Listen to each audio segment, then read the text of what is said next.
Hello students, आज मैं आपको बताऊंगी format of memorandum of association. Memorandum of association का फॉर्मेट क्या है। Section 25 of a company act stated that the memorandum should be in any form as given in the table A, B, C, D and E schedule first. The table are the different kind of because of different kinds of company. Section 4-5 जो companies act 2013 के section 4-5 में ये define किया गया है कि memorandum of association जो है अलग अलग टाइप के होते हैं, जो कि आपको मैं अभी table A, B, C, D, E में बताने वाली हूँ। ये टेबल जो है अलग अलग कंपनी के लिए अलग अलग होते हैं, जिस तरीके की वो कंपनी होती है उसके अकॉर्डिंग। तो देखिए, सबसे पहला है table A. It is applicable to the company limited by share. जो कंपनी है जिसके शेयर्स लिमिटेड हैं, ठीक है, लिमिटेड बाय शेयर्स हैं, उनको टेबल ए फॉर्मेट में मेमोरेंडम ऑफ एसोसिएशन बनाना पड़ता है। और table B, it is application for a company limited by guarantee and not having a share capital. Limited by guarantee जो कंपनी है और शेयर कैपिटल जिनके पास नहीं है, उनको टेबल बी में उनके लिए टेबल बी वाला फॉर्मेट है। Table C, it is applicable to the company limited by guarantee and have a share. देखिए, सबसे पहला है limited by share. Share holders के पास जितने शेयर्स हैं वहाँ तक के लिमिट है, ठीक है। और नेक्स्ट है लिमिटेड बाय गारंटी, जितनी की गारंटी दी गई है और उनके पास शेयर नहीं है, table B.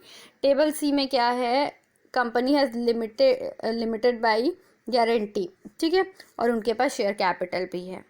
Table D, it is applicable to the unlimited company not having a share. और टेबल ई है, it is applicable for the unlimited company having a share. Table A limited by share, table B है guarantee के द्वारा limit होते हैं उसके shares, ठीक है, और शेयर कैपिटल नहीं होते हैं। Application of a company limited by guarantee C में, और उनके पास शेयर कैपिटल है।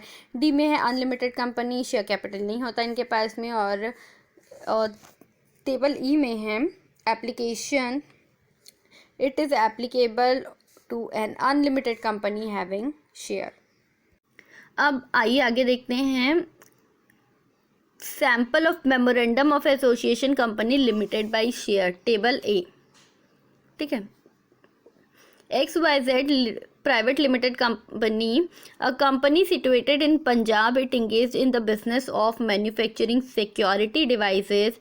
It wants to register with the register office company. For registration, the company has to first subscribe to a memorandum of association. The memorandum of association of XYZ private limited which look like, देखो कैसा रहेगा format.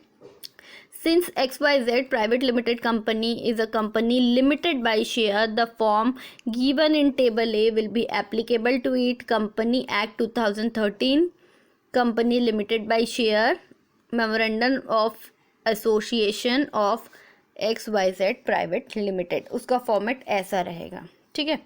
Company जो limited by share है उनका, ठीक है। अब देखिए आगे, the name of a company is XYZ private limited, name class रहेगा, ठीक है। रजिस्ट्रेशन ऑफिस कहाँ पे है वो लिखा रहेगा। नेक्स्ट रहेगा ऑब्जेक्टिव क्लास।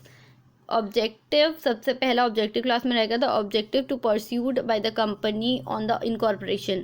फर्स्ट है to carry the business of manufacturing, converting, alteration, designing, producing security system. Next है to trade, buy, sell, act as agent, to import, export all security related device, ठीक।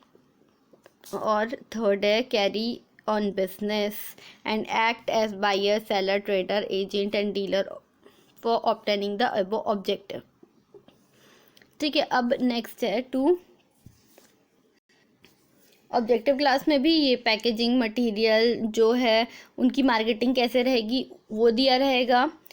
और second में रहेगा कैसे draw करेंगे, कैसे accept करेंगे, डिस्काउंट कैसे करेंगे, निगोशिएट कैसे करेंगे, बिल, एक्सचेंज, चेक, ड्राफ्ट क्या रहेगा, उससे रिलेटेड जानकारी रहेगी। अगर किसी दूसरी कंपनी से अमलगमेट होती है तो उससे रिलेटेड जानकारी, अगर मर्ज होती है तो वो डिटेल लिखी रहेंगी। अगर जॉइंट वेंचर या कोई अदर तरीके से कंपनी मर्ज होती है तो वो रहेगा। ठीक है, तो ये सारी जो डिटेल है इसमें लिखा रहेगा। ठीक है, देखो यही दिया हुआ है, name, address, description, occupation, subscription, number of shares, signature of subscriber और signature, name, address, description, occupations of witness. Witness की सिग्नेचर भी लगती है, तो ये वही है। तो ये है कंपनी लिमिटेड बाय शेयर्स। जब रहेंगी अच्छे से देख लीजिए, इसका फॉर्मेट ऐसा रहता है। ठीक है।